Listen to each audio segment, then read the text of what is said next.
여러분 안녕하십니까? 반갑습니다. 오늘은 환단고기라고 하는 너무나 귀중한 책을 중심으로 말씀을 나누도록 하겠습니다. 세상에는 두 종류의 사람이 있습니다. 오늘날 사람들은요, 두 종류가 있다는 걸 잘 모르고 살아가는데요. 한국 사람은 잘 압니다. 사람들하고 싸울 때요, 속이 상하든지 하면 야단을 치는데요. 야 이놈아, 네가 인간이가? 이렇게 야단을 칩니다. 네가 사람 새끼냐? 이렇게요. 제발 인간이 좀 되거라, 뭐 이렇게 하는데, 아마 이런 말을 다른 나라 사람들한테 하면 문제가 된대요. 네가 인간이가? 이러면요, 바로 거울을 꺼내서 얼굴을 본답니다. 그리고는 네 눈에 이것이 원숭이로 보이냐? 모독을 당했다고요. 총을 쏠지도 모를 일이 된답니다. 그런데 우리나라 사람들은 얼굴을 보고 하는 것이 아닙니다. 뭘 보고 하는 거냐? 마음을 기준으로 말을 하는 건데요. 사람의 마음을 가지고 있지 않은 사람을 사람이라고 보지 않고 짐승이라고 봅니다. 그 짐승은 동물을 말하는 게 아닙니다. 사람인데 사람의 마음을 가지고 있지 않은 사람 같지 않은 사람을 짐승이라고 하는 거죠.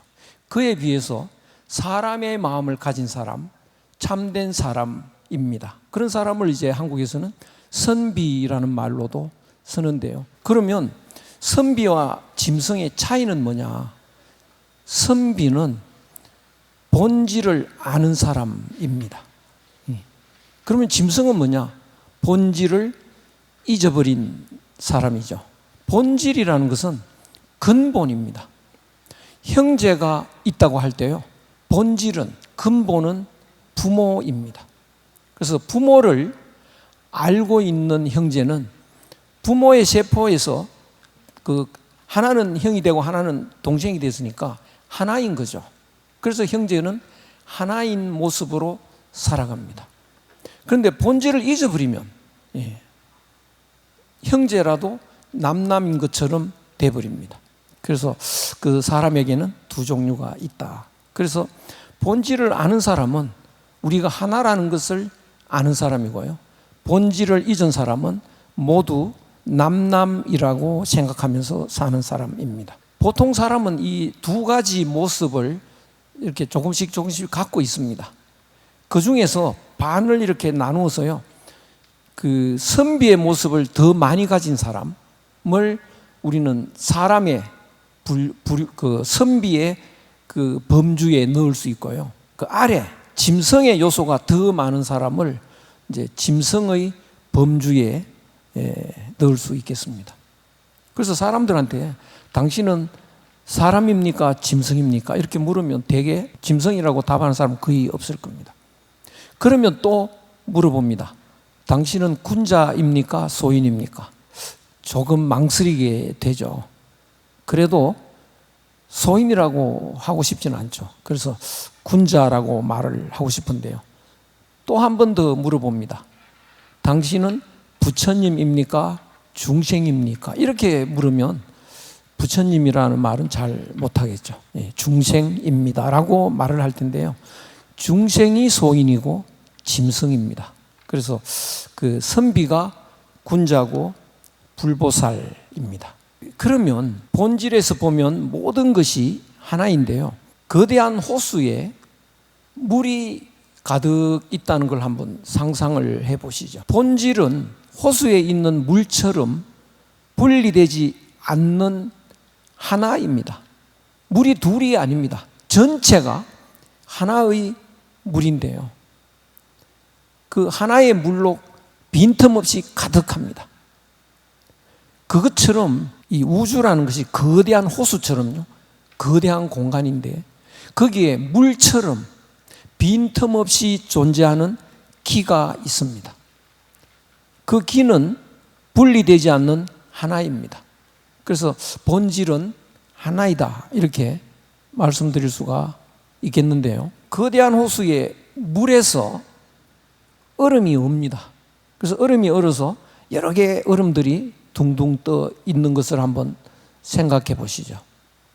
이 그림에서는 지금 얼음이 5개가 떠 있는데요. 얼음 A, B, 얼음 C, D, E 이렇게 있는데요. 우리 눈에는 5덩어리의 얼음 덩어리가 있다라고 보이지만 본질은 뭔가요? 물이죠. 물이라는 본질에서 보면 이 전체의 물하고 구별되지 않는 하나의 물입니다. 형태는 다를 뿐이지, 형태만 다르지 본질은 하나의 물입니다. 나는 얼음이다라고 생각하면 이제 다른 얼음 덩어리하고 각각 다르게 존재하는 것처럼 되지만, 물이라는 본질을 잊어버리지 않고 있다면 이 다른 얼음 덩어리하고 하나입니다. 그렇게 이해할 수 있겠는데요. 그런데 문제는 이 얼음 덩어리 하나에 눈이 있다고 한번 가정을 해보자고요. 눈이 생기면 눈에 보이는 얼음 덩어리가 있고 보고 있는 얼음 덩어리가 있습니다. 눈에 현혹이 되어서요, 착각을 일으키면 보이는 얼음 덩어리를 너라고 해버리고요, 보고 있는 얼음 덩어리를 나라고 하게 되는 것이죠. 그럼 이제 그 다음 얼음 덩어리는 그가 되고요, 또 이제 저쪽 얼음 덩어리는 하늘이 되고 저쪽은 땅이 되고 만물이 다 분별돼 나갑니다. 그것처럼 우리의 몸이라고 하는 것은 물이 얼어서 얼음 덩어리가 되는 것처럼 우리의 몸도 우주 공간에 가득한 기가 뭉쳐져서 모여서 된 것입니다. 모였다고 해서 몸입니다. 이 몸이라는 것은 우주에 있는 기가 잠깐 모여 있는 거다. 그런데 이 몸이 또 여러 다른 사람, 또 다른 만물의 몸하고 이렇게 섞여 있는데 본질은 모두 하나인 것이죠. 모두 하나인데 눈이 생기고 귀가 생기니까 감각을 합니다. 그래서 보이고 들리는 것, 그 대상을 너라고 하고, 보고 듣고 말하고 있는 이 덩어리를 나라고 하는 착각을 일으키게 됩니다. 그래서 이 세상의 모든 존재가 각각 분리된 채 별개로 존재하고 있다라고 착각을 일으키게 된 것인데요. 사실은 모두 하나인 본질인데 사람이 착각을 일으켜서 만물이 각각 존재한다라고 판단을 하게 됐는데요. 그런 모습으로 분리시킨 건 누구인가요? 모두가 하나인데요.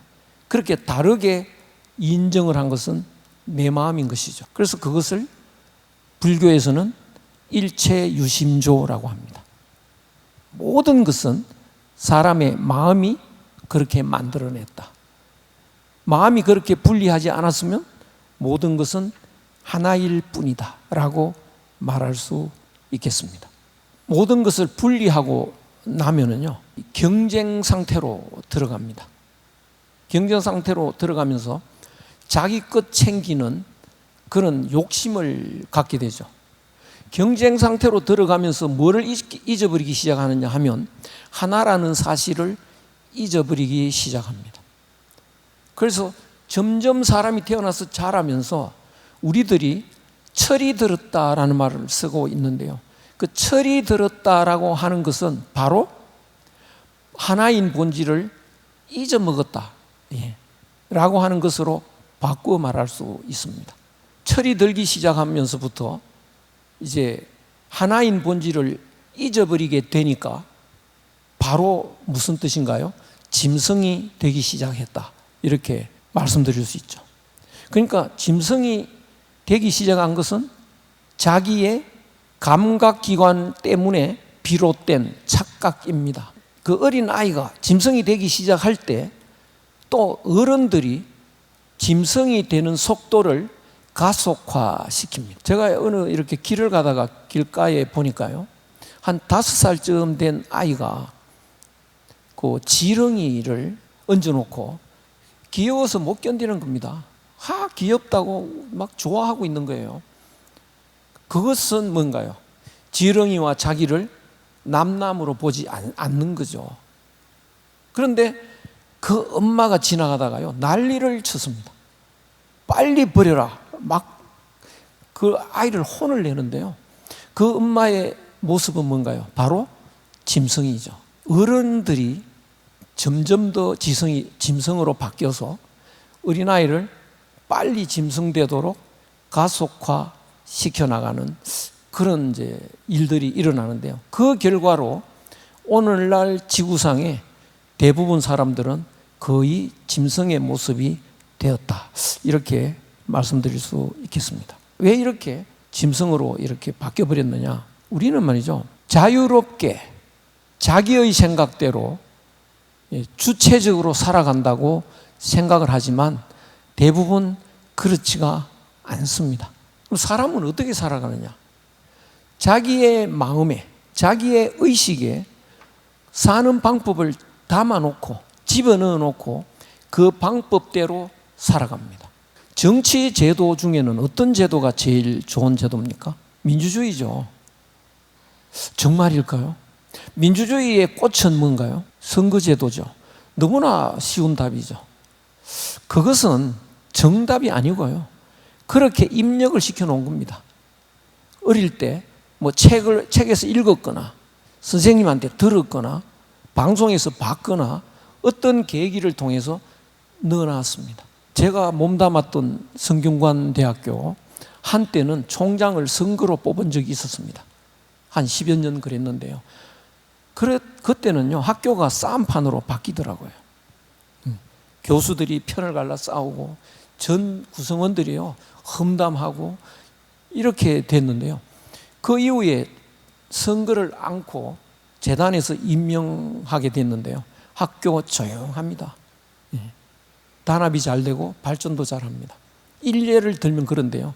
그런데 우리는 왜 선거제도가 제일 좋다고 생각하느냐? 어릴 때부터 그렇게 넣어놓은 거죠. 그 제도는 어디서 나온 제도일까요? 서양 근시에 나온 제도입니다.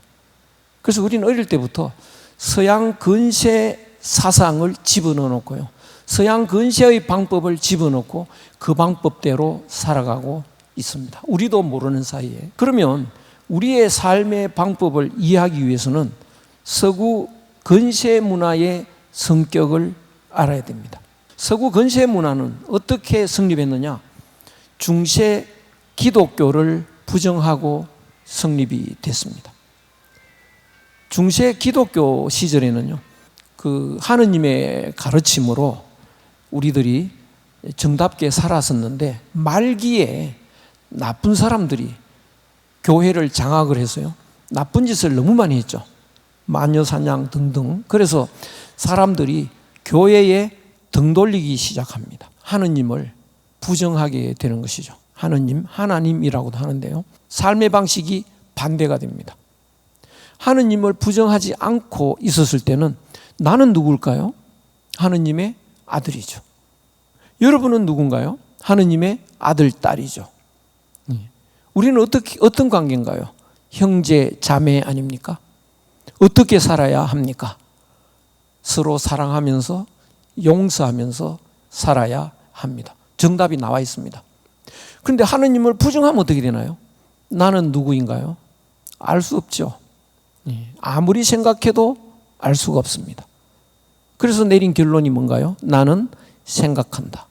고로 나는 존재한다. 여러분들은 누군가요? 알 수 없죠. 우리는 어떤 관계인가요? 남남이죠. 남남끼리 사랑하면 이상한 사람이죠. 남남끼리 어떻게 해야 되나요? 경쟁을 해야죠. 싸워야죠. 치열하게 싸우고 치열하게 경쟁을 하면요, 엄청난 발전을 하게 됩니다. 무기가 엄청나게 개발되고요, 과학이 급속도로 발전합니다. 교회를 부정하고 시작한 서구 근시의 그 모습이었습니다.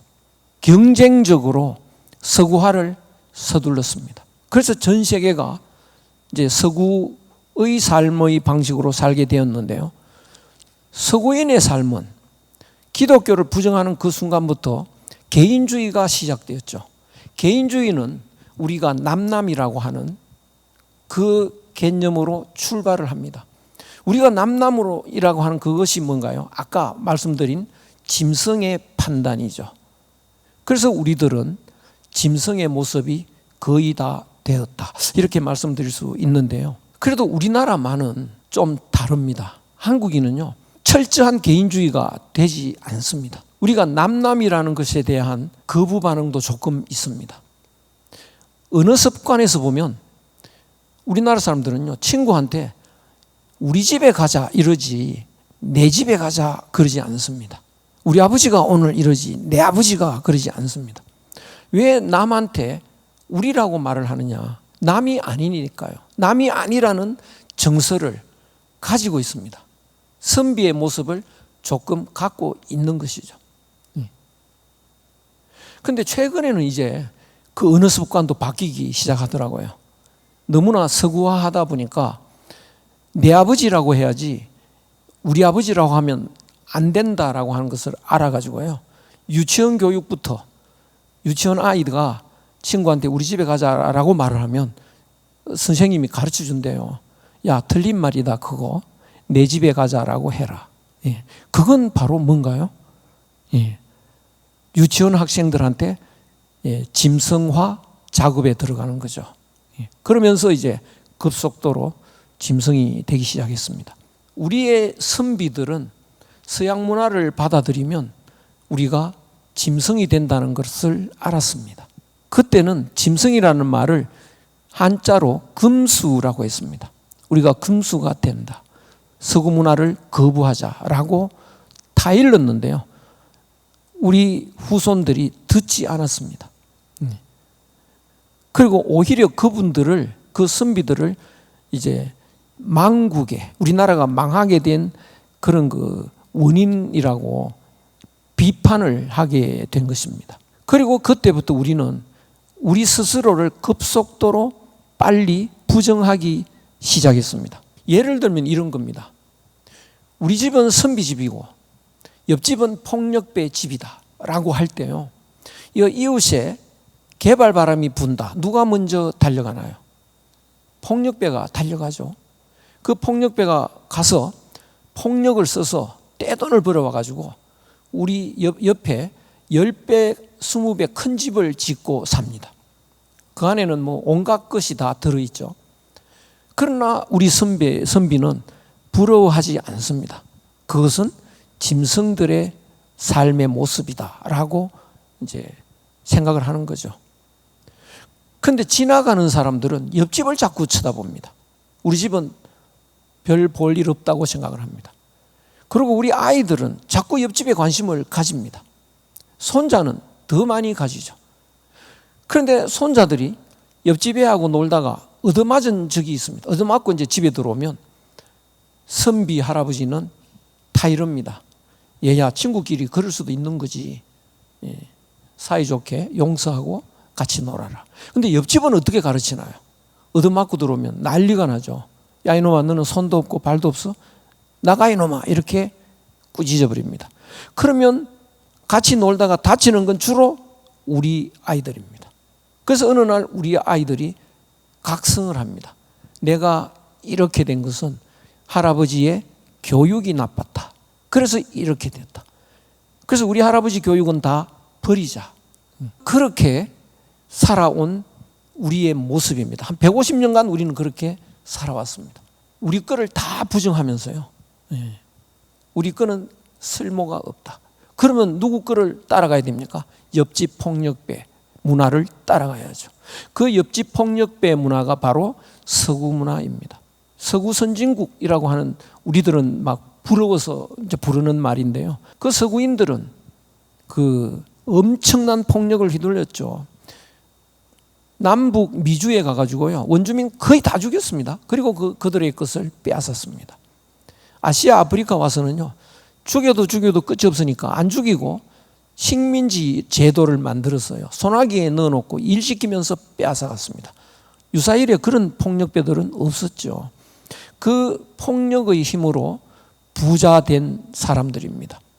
우리는 그 내막보다도 우선 부강한 그 모습에, 또 우리가 안 따라가면 우리가 생존할 수 없을 것 같아서 우리 거를 열심히 버리고 서구를 따라간 것이 오늘날까지 이어졌습니다.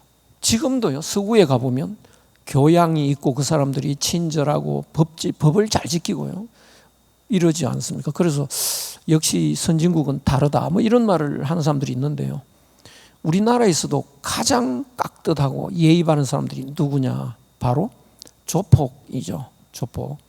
그래서 서구인들의 예절은 기본적으로 조폭 예절입니다. 깍듯하다가도요, 수 틀리면 총이 나옵니다. 주먹이 나고 이렇게 됐는데요.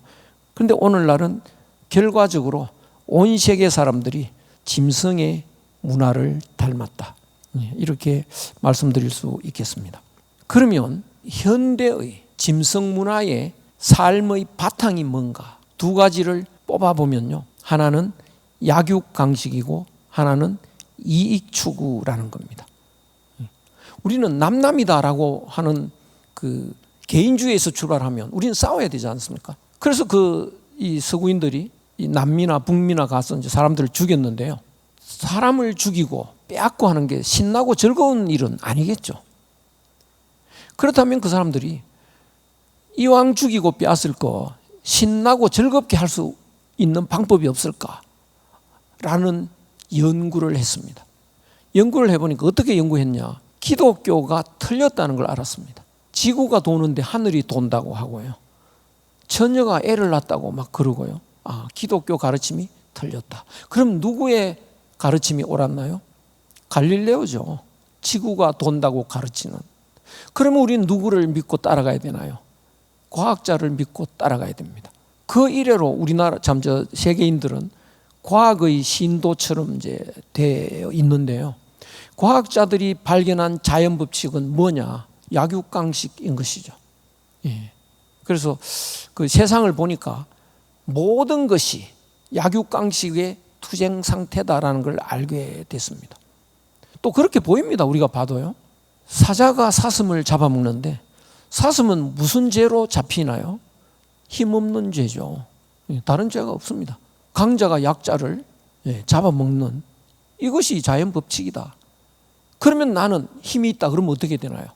약자를 잡아먹어야죠. 약자를 죽여야죠. 빼앗아야죠. 너무나 당당합니다. 그런데 사실은 사자가 사자를 잡아먹지는 않습니다. 사자가 사자를 죽이지 않습니다. 그런데 사람은 사람이 사람을 죽이고요, 사람의 것을 빼앗고 이렇게 됐죠. 그 다음에 우리는 남남이니까 내 것 챙겨야죠. 그래서 약육강식, 이익추구, 이것이 현대인의 삶의 바탕에 깔려있는 기본 원리입니다.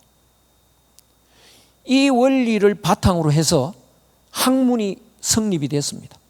뭐 경제학, 정치학, 무슨 교육학, 뭐 등등 인문사회가 거의가 이런 그 약육강식, 이익추구를 바탕으로 해서 성립된 학문인데요, 만약에 이 기초에 바탕에 깔려 있는 약육강식이라는 이 원리가 잘못됐다면 오늘날 사람들이 공부하고 있는 학문의 내용은 잘못된 것이죠. 그런데 알고 보면 약육강식이라고 하는 이론은요, 잘못된 이론입니다. 중용이라는 책에 만물이 아울러 자라면서 서로 해치지 않는다라는 말이 있습니다. 사자가 사슴을 잡아먹는데 어떻게 해치는 거 아닌가요? 잘 생각해 보면 사슴이 이렇게 초원에서 살고 있는데요, 풀을 뜯어먹고 있습니다. 풀의 양이 한 30마리가 뜯어먹고 살기에 적당하다고 하자. 사슴이 40마리가 돼버립니다. 그러면 어떻게 되느냐? 풀이 모자라서요, 40마리가 영양실조로 다 죽습니다. 그런 경우에 사자가 한 10마리 정도 잡아먹습니다. 그러면 사슴은 계속 잘 살죠. 누구 덕인가요? 사슴이 계속 잘 사는 것은 사자 덕이죠. 사자는 누구 덕에 잘 사나요? 사슴 덕이죠. 약육강식이 아니고 거대한 조화를 이루고 있는 것입니다. 그렇다면 약육강식의 이론으로 바탕으로 만들어진 학문은 잘못된 학문이죠. 그 잘못된 학문으로 살아가다 보면 삶이 제대로 될 수가 없습니다. 삶이 이제 불행해지는 거죠. 그래서 현대인들은 거의가 삶이 짐승의 삶으로 바뀌었는데요. 짐승의 삶에서 나타나는 결과가 어떤가? 개인적으로 어떤 삶이 나타나느냐? 고통스러운 삶인데요. 첫째는 삶이 경쟁입니다. 산다는 건 무한 경쟁이죠. 그런 것 같지 않습니까? 다들 그렇게 말을 하죠. 사실은 그렇지 않은데요. 그렇다고 우리는 말을 하고 또 그렇게 가르치고 배우고 있습니다. 심지어는 친구를 밟아야 내가 올라갈 수 있다. 뭐 이렇게까지 가르치는데요. 그렇게 말하는 사람은 바로 짐승의 말입니다. 그리고 산다는 건 끊임없이 긴장입니다. 왜? 경쟁을 해야 되니까요. 끊임없이 피곤합니다. 바로 짐승의 모습이죠. 그리고 산다는 것은요, 인생은 고독합니다. 오늘날 이 고독의 문제는 심각하게 되어버렸는데요. 사람은 왜 고독할까요? 남끼리 살아서 그렇습니다. 형제가 같이 있어도 남이죠. 서로 싸우죠. 친구끼리 있어도요, 하나가 되지 못합니다. 너는 누구 나는 나니까요. 암만 같이 있어도 하나가 되지 못합니다. 그래서 아주 본질적으로 사람은 고독하게 되어 있습니다. 배고파서 밥을 찾아 정신없이 다닐 때는요, 외로운 줄을 모릅니다. 그런데 이제 먹을 게 좀 있고 배가 부른 뒤에는요, 생각할 시간이 있죠. 그리고 좀 생각을 해보면요, 한없이 외롭다는 걸 알게 됩니다. 앞으로 이 우울증, 고독에서 오는 우울증, 이건 심각한데요. 세계 3대 사망 원인, 우울증, 심장병, 교통사고, 뭐 이렇게 3대 원인인데요. 우울증, 심장병, 바로 그 외로움증에서 오는 스트레스로 인한 겁니다. 그래서 사람은 누구나 외롭다. 아무리 친구랑 같이 있어도 하나가 될 수는 없다. 오히려 경쟁자일 뿐이다. 그러니까 친구하고 어울려도 유쾌하지 않습니다. 그래서 대충 혼자 밥 먹고 집에 빨리 갑니다. 가서 뭐 하느냐? 이제 개하고 같이 놀죠. 개가 죽으면 몇 달이라도 눈물이 납니다. 왜 그렇게 됐느냐? 외로워서 그렇습니다. 그리고 사람이 사는 것이 가짜의 삶이 됐습니다. 왜냐? 우리가 남이라는 건 가짜입니다. 본래는 하나인데요. 그 하나라는 걸 잊어버렸으니까 우리는 잊어버리고 산다는 것은 잘못된 가짜의 삶이 되었습니다.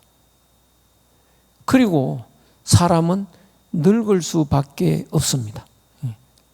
우리는 세월 따라 이렇게 늙어가는데요. 늙는 것은 쓸쓸합니다. 청춘이 없어져 갑니다. 정말 우리가 늙어가나요? 사람이 늙어가는 게 아니라고 하면 미치광이 소리라고 생각하겠죠. 사람은 누구나 늙어간다. 누구의 소리일까요? 바로 짐승의 소리입니다. 본질이 하나라는 것을 깨달으면요, 그 하나에서 벗어나는 적이 없습니다. 하나의 본질은 늙어가는 일이 없습니다. 얼음이 자기가 얼음 덩어리라고 생각하면 이제 녹아가겠죠. 사람도 마찬가지인데요. 우리는 늙어간다라고 하는 것은 내 몸이 나라고 하는 착각을 일으키기 때문에 이 몸이 늙어가는 것을 이제 늙어간다 이렇게 생각을 하는 건데 바로 짐승의 생각입니다. 그리고 사람은 누구나 죽어야 된다. 짐승은 절망적으로 죽을 수밖에 없습니다.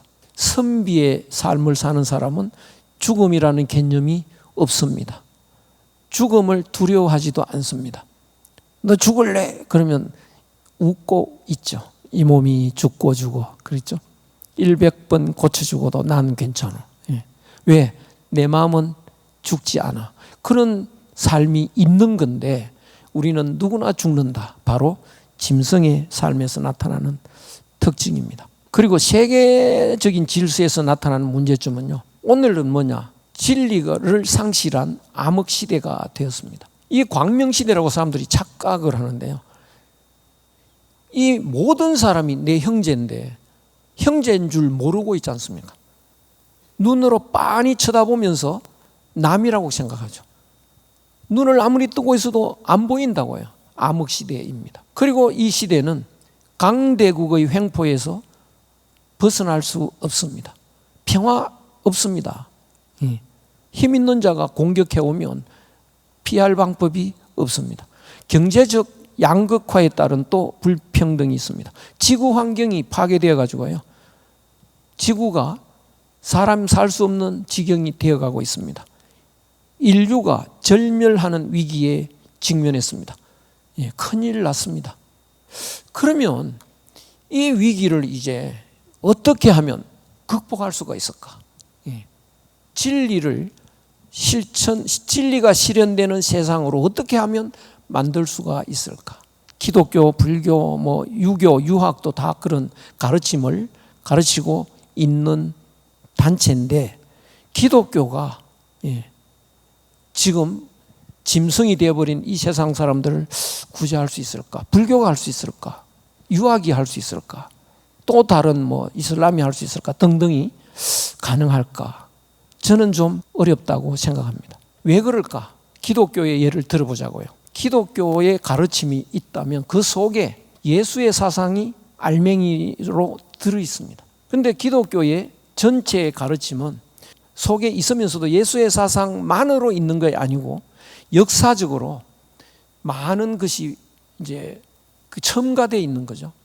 첨가되어 있는 그 내용들이 예수의 사상의 확장이냐, 예수의 사상과 반대되는 것도 상당히 끼어 들어가 있는 거냐, 아마 후자라고 생각이 됩니다. 그래서 기독교의 가르침 속에서 예수의 사상만 오롯이 도려내기는 어렵다. 불교도 그럴 거고요.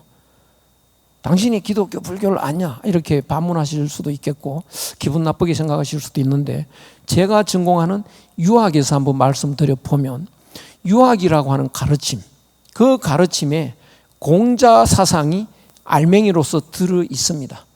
그러나 그 가르침은, 유학의 가르침은 공자 사상의 확장이 아니고요. 공자 사상과 반대되는 사상도 많이 들어 있습니다. 우리는 유학이라 그러면 상식적으로 삼강오륜 이런 말씀 하시죠. 인이예지, 수기친 이런 말씀을 하시는데 제일 많이 언급하시는 내용이 삼강오륜 아닙니까? 유학하면요. 그런데 삼강은 유학이 아닙니다. 공자 사상과 반대되는 사상입니다. 그 군의신강, 임금은 신하의 별이다. 아버지는 아들의 별이다. 남편은 부인의 별이다. 이것이 삼강인데요. 그래서 신하는 임금을 위해서 목숨도 바쳐야 돼. 아들은 아버지를 위해서 목숨도 바쳐야 돼. 부인은 남편을 위해서 목숨도 바쳐야 돼. 아주 나쁜 사상인데요. 삼강이라는 사상이 유학의 핵심으로 자리 잡았는데 유학이 아닙니다. 그런데 유학의 가르침 속에서 그런 부정적인 요소를 떼내고 공자 사상만 담아낼 수 있느냐? 거의 불가능하다고 생각이 됩니다. 그리고 공자 사상 또 예수의 사상 등을 끄집어냈다 하더라도 그 사상은 그 당시에, 예수 당시에, 공자 당시에, 석가 당시에 그 문제점을 해결하기 위해서 내어놓은 구체화된 사상입니다. 예를 들면 큰 통나무가 하나 있는데요. 그 통나무에서 그 사람들에게 필요한 거기서 컵을 만들어서 꺼낸다든가 주전자를 만든다든가 이렇게 구체적인 필요한 것을 만들어 놓은 사상들입니다. 그렇기 때문에 그 구체적인 사상은 오늘날 상황에 적용된다는 보장이 없습니다. 그렇다면 석가모니나 공자나 예수나 이런 분들이 오늘날 다시 나타나서 오늘에 맞는 내용으로 다시 만들어내면 그건 가능할 수 있겠습니다. 그러면 어떡하느냐? 지금 이 진리가 사라진 짐승화되어 버린 이런 시기에 이 세상을 구제할 수 있는 길은 그 옛날의 구세주들이 다시 등장하는 길밖에 없을 것인가? 그렇다면 우리는 해결책은 하나밖에 없습니다. 열심히 옛 구세주가 다시 등장하기를 기도하는 길밖에 없을 것입니다. 그것보다도, 그렇게 마냥 기도만 하기보다도 더 적극적으로 우리가 해결책을 찾을 방법은 없을까? 우리가 나서서 오늘날의 문제를 해결하는 진리를 펼칠 수는 없을까? 이런 간절한 마음으로 골똘히 고심하다가 자세히 살펴보면요, 이 암흑 같은 밤에요, 세찬 비바람을 뚫고 꺼질 듯 그러면서도 꺼지지 않고 반짝반짝 내려오는 등불이 있습니다. 바로 환단고기라는 책입니다. 이거는 지구의 보물입니다. 인류의 보물이라고 생각이 됩니다. 너무나 귀중한 자료인데요. 왜 이것이 꺼질 듯 하면서 오늘날까지 왔을까? 우리나라 상고대에 위대한 사상들이 많이 있었습니다. 역사책도 있었고요. 그런데 그런 많은 저서들이 중국 한나라 때 중국의 인의 손에 많이 사라지고요. 그리고 더 가슴 아픈 일은 우리나라 사람들의 손으로 사라져 갔습니다. 조선시대 태종대왕 때 이런 우리나라 고대 역사자료, 사상자료 등등이 있으면 모두 제출하라. 그거를 제출하지 않으면 엄벌을 처했습니다. 그러니까 모두가 이렇게 제출을 했는데, 갖다 바쳤는데 그거를 불에 싹 태워서 없앴습니다. 그리고 세조, 수양대군 세조가 또 태우고 남아있는 거 샅샅이 갖고 와라. 역사서, 사상서 다 수거해가지고요, 불태워버렸습니다. 그래도 남은 게 있을까 봐 예종 때는요, 만약에 갖고 있다가 걸리면 사형에 처했습니다. 우리의 손으로 우리의 귀한 자료가 사라져 갔던 거죠. 그런 비바람 속에서 꺼질 듯 사라질 듯 이어져 온 유일한 우리의 법의 환단고기가 내려왔습니다.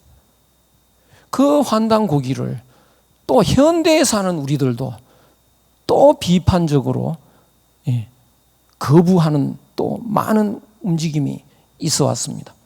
많은 사람들이, 지식인들이 비판을 하기 때문에 저도 그런 줄로 알았습니다. 그래서 덜추어 볼 생각도 안 했던 거죠. 근데 왜 그랬을까?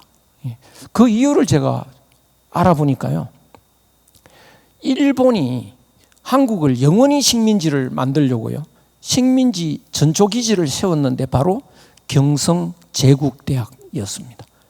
거기에서 어떤 연구를 했느냐, 한국을 영원히 식민지로 하려면 어때야 되느냐, 합리적인 이론이 있어야 됩니다.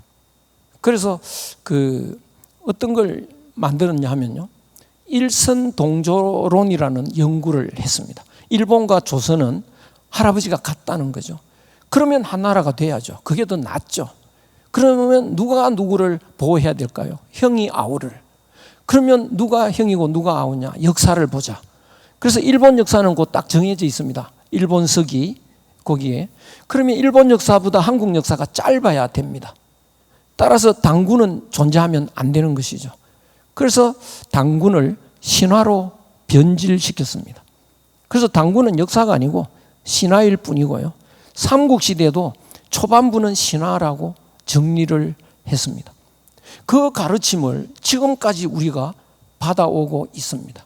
경성제국대학의 역사학, 그 가르침이 지금도 이어지고 있는데요. 그래서 당군을 부정하고, 당연히 당군을 기록한 환단고기는 부정되어야 하는 거죠.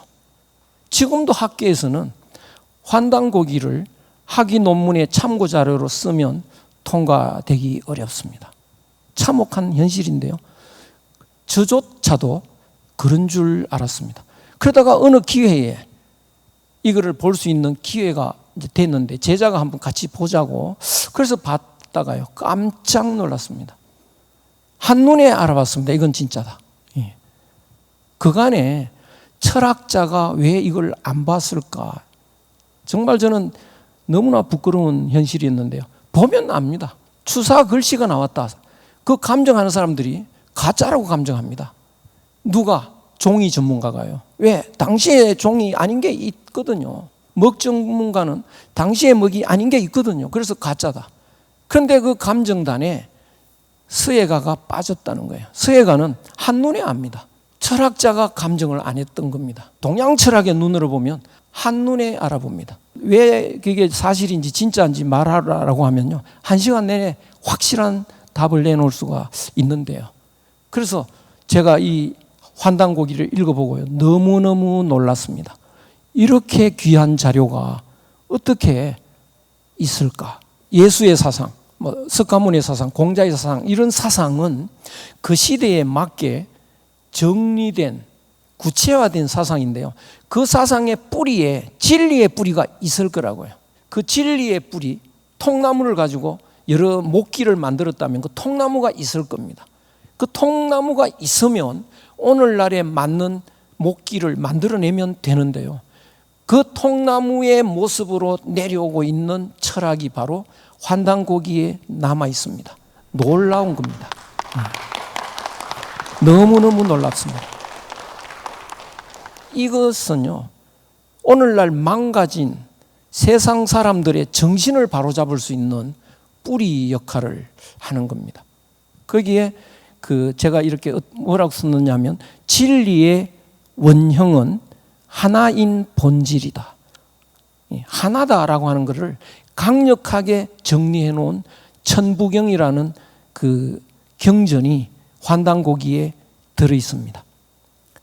하나인 본질, 그것이 뭐냐? 일시무시로 시작되는데요, 천부경은요, 하나에서 시작이 되는데 시작된 것이 없다, 이렇게 나갑니다. 물은 하나인데요, 본질인데, 거기서 얼음들이 얼기 시작하면 사람들이 얼음들이 얼었구나 라고 보는 순간 물이라는 본질을 망각하기 시작합니다. 그런데 이 가르침은 물이라는 하나의 본질에서 얼음이 나와도, 얼음이 100개, 20개, 500개 수없이 얼음 덩어리가 만들어져 나와도 그것은 물이라는 본질에서는 변함이 없는 거고 얼음이 만들어진 게 아니다. 왜? 본질이니까. 아무리 형태가 변해도 본질에서는 변함이 없다라는 것을 깨우치고 있는 것이죠. 그래서 이 천부경의 하나 사상은 우리들이 망각하고 있는 그 하나의 본질을 끝까지 확실하게 정리해 놓은 그 철학의 원형입니다. 이 철학은 앞으로 우리가 왜 망가졌느냐? 하나인 본질을 망각했기 때문에 이렇게 망가졌다고 한다면 그 하나인 본질을 회복하는 가장 좋은, 이렇게 대단한 자료를 제가 다른 데서 본 적이 없습니다. 그래서 우리는 이 환단고기에 들어있는 이 철학 사상에서 하나인 본질을 확실히 터득할 필요가 있습니다.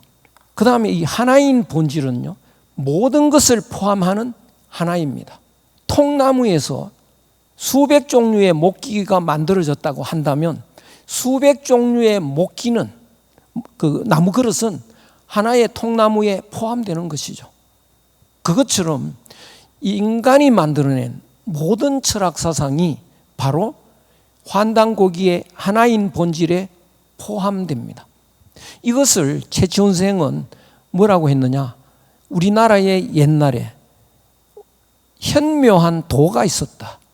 그 현묘한 도는 유불도 3교를 포함하고 있다라고 설명을 했는데요. 그 유불도 3교를 포함하고 있는 이 현묘한 도, 바로 이 천부경에 있는 하나인 본질을 설명하는 것입니다. 그 외에 천부경을 하나하나 정리를 하다가 보면요, 모든 것이 다 하나의 본질에서 연결되어 있다는 것을 끝까지 증명하고 또 증명하는 그 방식을 택하고 있습니다. 너무나 놀라운 책인데요, 이 삼일신고라는 것이 또 환단고기에 들어있는데요, 이 하나인 본질이 세 요소로 나누어져 있다, 이렇게 설명을 합니다. 그 세 요소가 뭐냐? 그 사람도 하나니까요. 그 사람에게 있는 마음과 기와 몸이다. 이 세 요소입니다. 이 하나인 본질이 하늘의 입장에서는요, 하늘의 마음, 하늘의 기가 있습니다. 그것을 우리는 명이라고 합니다. 또 하늘의 몸은 정력할 때 그 정이라고 합니다.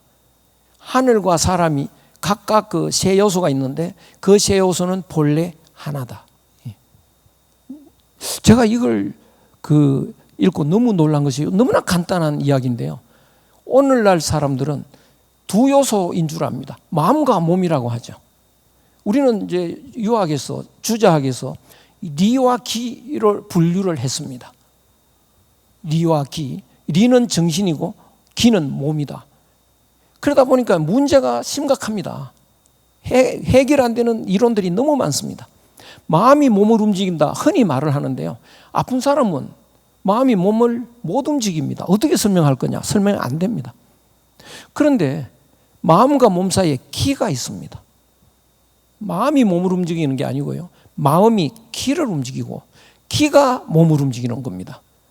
기운이 없는 사람은 마음이 기를 움직이려고 해도 기가 움직여지지 않고 따라서 기가 몸을 못 움직입니다. 설명이 깔끔하게 정리가 됩니다. 태초에 말씀이 계셨으니 왜 말씀만 있었을까요? 말씀이 있다라고 말만 하면 그 말씀을 하는 마음도 있고 몸도 있는 겁니다. 그런데 왜 말씀이 있다고만 말하느냐? 어린아이가 태어나면 엄마의 마음도 있고 엄마의 목소리도 있고 엄마의 몸도 있죠. 그런데 아이에게 접근되는 것은 엄마의 말씀뿐입니다. 아이에 들리는 건 말씀만 들리지 몸도 마음도 파악이 안 되는 것이죠. 그래서 태초에 말씀이 있었다. 말이 쉽게 됩니다. 너 자신을 알라. 이게 무슨 소린지요? 그것도 바로 환단고기에 해답이 있습니다. 지아구독. 내 자신을 알고 혼자인 독자는요, 지아, 나를 알아서 나에게는 두 요소가 있습니다. 짐승 같은 나와 선비의 모습인 나. 선비는 하나의 본질이죠. 그래서 나를 알아서 두 요소가 있다는 걸 알고 그 중에 하나인 본질을 구하라. 지아구독. 철학의 기본 중에 기본이 다 들어있습니다. 이런 위대한 철학의 뿌리 중에 뿌리가 환단고기에 고스란히 있고요. 또 한 가지, 환단고기에는 짐승이 사람 되는 대중적 방법을 제시하고 있습니다. 오늘날 전 세계 사람들이 짐승이라고 하면 이 짐승이 어떻게 하면 사람이 될까? 막막하기 짝이 없는데요. 사람 되는 방법을 압축해 놨습니다. 21일간 동굴 같은 어두운 곳에 들어가서 마늘과 쑥을 먹으면서 계율을 지키면서 사람 되는 수련 방법을 통해서 사람이 되는 이런 과정을 설명을 해놨는데요. 오늘날 이 수많은 사람들을 어떻게 인간으로 만들 것인가? 21일간의 수련 과정을 우리가 복원하는 것. 이것이 우리의 과제입니다. 그래서 우리들은 오늘날 이런 환단고기에 들어있는 원목을 통나무 속에서 오늘날에 맞는 것을 자꾸 끄집어내기만 하면 오늘날 문제는 해결이 된다라고 말씀드릴 수 있는데요. 우리는 민주주의가 제일 좋은 정치다. 그거 아닙니다. 환단고기에서는 뭐라고 설명하느냐? 화백제도가 제일 좋다. 그래서 우리들은 정치가 계속 망가져가는데 이건 세계적인 현상입니다. 점점 더 망가져가는데요. 이 망가져가는 정치를 바로잡으려면 환단고기에 있는 화백제도 연구, 바로 해답이 있습니다. 오늘날 교육이 망가졌습니다. 그 교육은 환단고기에 을보록 선생의 교육사상 이런 거 찾아내면 바로 해답을 찾을 수 있습니다. 그렇다면 우리는 환단고기를 읽는 것 외에 더 중요한 게 있겠느냐? 환단고기가 아닌 오늘날 서양 철학을 바탕으로 한 인문학의 대부분의 책은 잘못된 약육강식을 바탕으로 하는 잘못된 이론으로 만들어진 그런 책들이기 때문에 잘못된 책은 읽을수록 손해가 됩니다. 자기도 망가지고 남도 망가뜨리고 나라도 망가뜨리고 세계를 망가뜨리게 되는데요. 이제 잘못된 것에서 벗어나서 참된 것이 무엇인지 그 참된 것으로 바꿀 때가 왔는데요.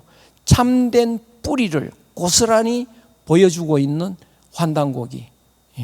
너무나 놀라운 책인데요. 그래서 오늘날 우리나라뿐만 아니고 이 망가져가는 지구를 또 지구에 살고 있는 망가져가는 짐승화되어 간 사람들을 어떻게 참된 사람으로 바꾸고 살기 좋은 지상 낙원 같은 지구를 만드느냐. 그 지상 낙원이 바로 홍익인간인데요. 홍익인간은 지구에 살고 있는 사람들이 참된 사람이 될 때 찾아옵니다. 고맙습니다. 이 위대한 사업이 바로 환단고기를 바탕으로 가능한데요. 환단고기 혼자서 알아서 그렇게 만들어주지는 못합니다. 우리가 오늘을 살고 있는 우리들이 환단고기를 바탕으로 해서 여기에서 발굴해내야 됩니다. 여기에서 좋은 정치제도도 만들고 경제 이론도 만들어내고 사람 사는 윤리도 만들어내고 참된 인간이 되는 방법도 만들어내는 그 작업을 우리가 해낼 때 한국은 세상을 밝히는 옛날에 타고르이 말한 것처럼 이 환단고기라고 하는 등불은 세계를 밝히는 그런 거대한 횃불이 되어서 다시 타오를 수 있을 것입니다. 우리 다 같이 환단고기를 읽고 연구하도록 부탁드리겠습니다. 고맙습니다.